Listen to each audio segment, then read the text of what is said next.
Now, our next question is, write the features seen in the polar bear that help it to survive the cold weather of the polar regions. अब आपको polar bears के जो adaptations हैं या जो features हैं polar bear के अंदर आए हैं ताकि वो polar region पर cold weather में रह लें, वो क्या क्या features हैं वो आपको यहाँ बताना है, ठीक है?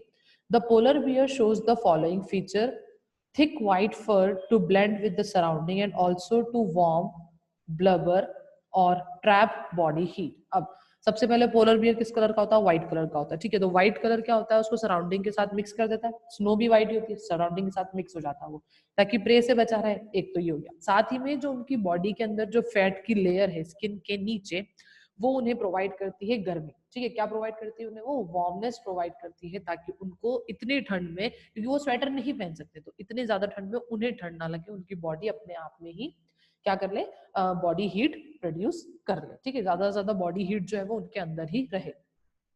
Large white paws aid to walk on snow, उनके जो बड़े और चौड़े होते हैं उनके पैर जो होते हैं वो चौड़ाई होती है उनकी ज्यादा, ताकि वो इजिली स्नो पर वॉक कर ले।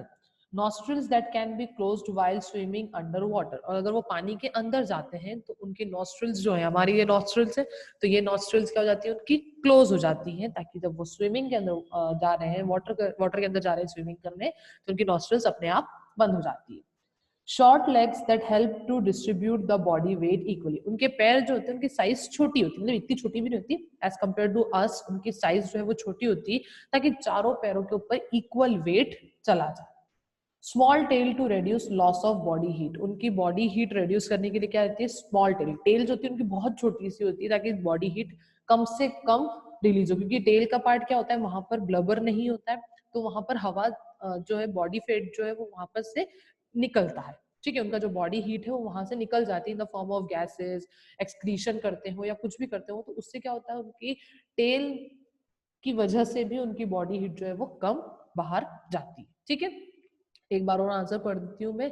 The polar bear shows the following feature: thick white fur to blend with the surrounding and also to warm blubber to trap body heat. Large white paws adds to snow on walk on snow. Nostrils that can be closed while swimming underwater. Short legs that help to distribute the body weight equally. Small tail to reduce loss of body heat. Okay? समझ आ गया है? Now, next question is, list the various adaptations seen in plant that grow in rainforest. Rainforest में जो plant grow होते हैं उनमें क्या adaptations होती हैं वो देखते हैं। There are many tall trees in the rainforest. Rainforest में क्या होता है? बहुत बड़े बड़े trees रहते हैं।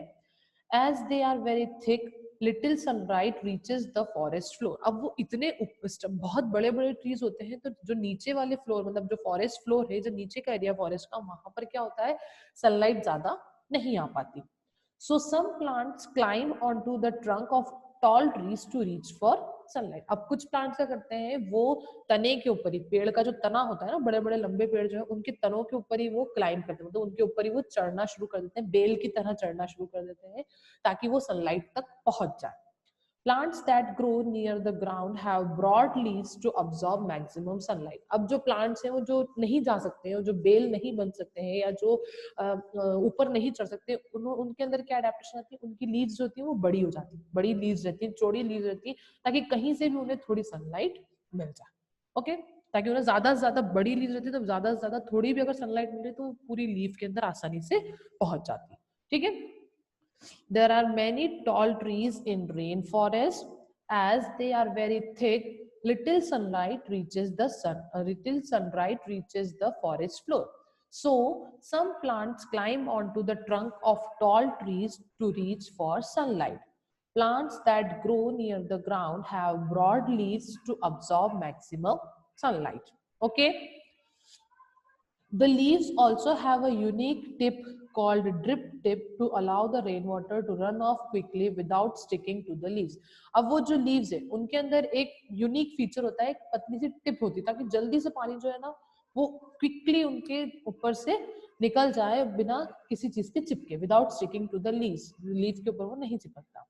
दे also prevent leaf from rotting, और इससे क्या होता है, लीफ खराब भी नहीं होती, क्योंकि अगर पानी बहुत टाइम तक, बहुत देर तक उस पर रहेगा तो लीफ जो होती है वो खराब हो सकती है, ठीक है। तो उससे क्या होता है, लीफ खराब भी नहीं होती है और पानी फौरन ही निकल जाता है। Okay, now last question is name and explain the three different types of plants growing in freshwater bodies.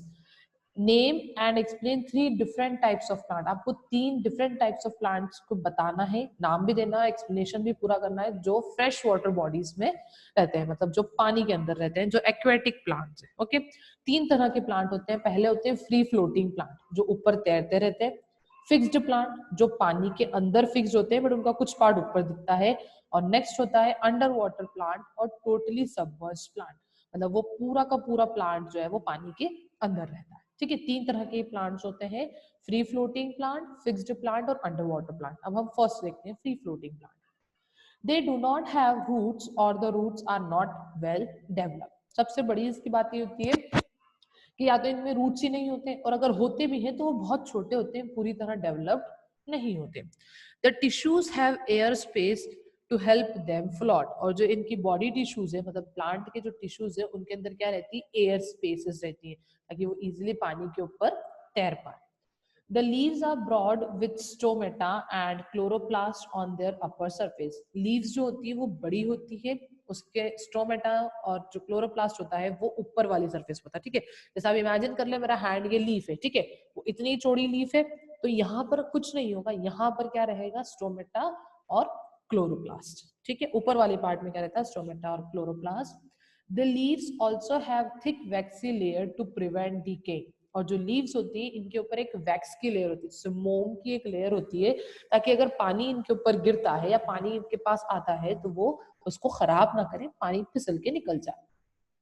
Water हाइकिन, Pistia, Wolffia, duckweed and green algae are few example. कुछ एग्जाम्पल्स दिए हुए हैं आपको यहाँ पर, वाटर हाइनेक, Pistia, Wolffia, duckweed and green algae, ठीक है।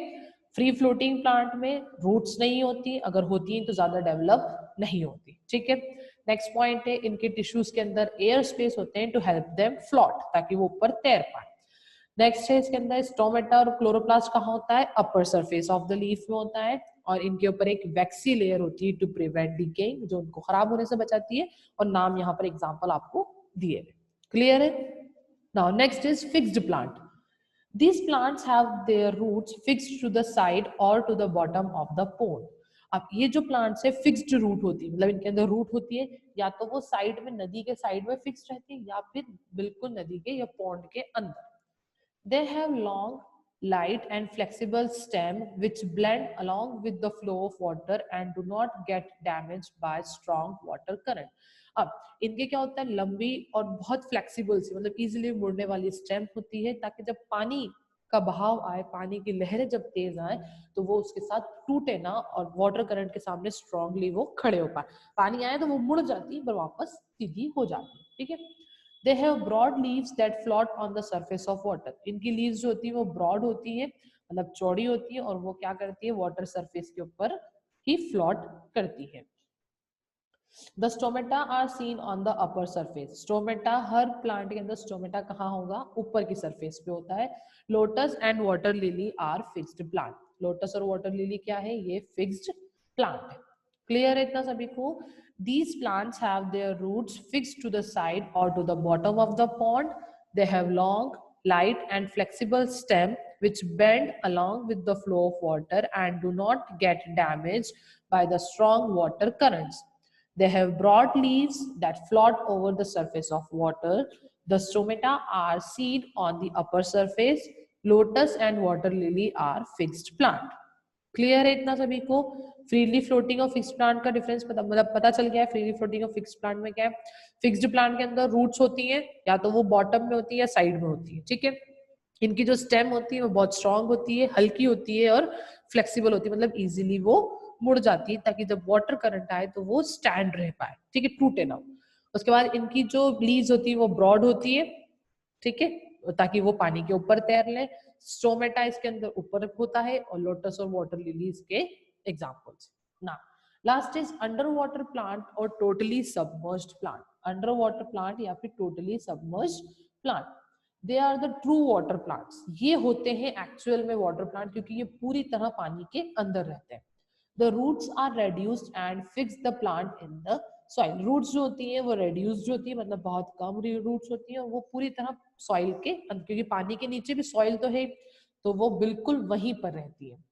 The stems do not have any mechanical tissue, stem के अंदर कोई मैकेनिकल टिश्यू रहता है। मैकेनिकल टिश्यू से क्या मतलब है कि कोई भी स्टेम के अंदर ऐसा टिश्यू रहता है जो सामान ऊपर नीचे ले जाता हो, जाइलम फ्लोएम जैसा कुछ भी नहीं होता है।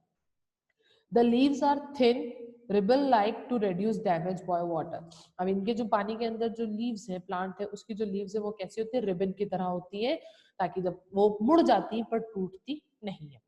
Stomata are absent and exchange of gases take place through the entire plant body. Stomata जो है वो होता ही नहीं है, पूरी तरह खत्म होता है, और जो गैसेज एक्सचेंज होता है, मतलब कार्बन डाइऑक्साइड और ऑक्सीजन का जो एक्सचेंज होता है वो पूरी बॉडी करती, प्लांट लीव नहीं करती, पूरी बॉडी करती, ठीक है।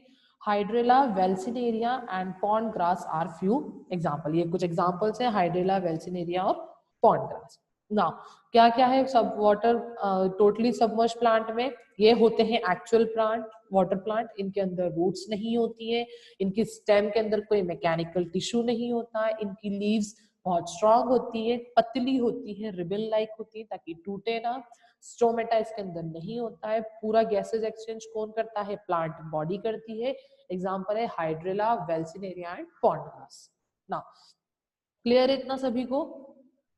ग्रेट। अब कल हम नेक्स्ट चैप्टर स्टार्ट करेंगे, क्योंकि ये आंसर्स थोड़े बड़े हैं, तो आप लोगों को मैं पूरा टाइम दूंगी कि आप लोग अच्छे से इसको लर्न करें। Okay, so tomorrow we will start the next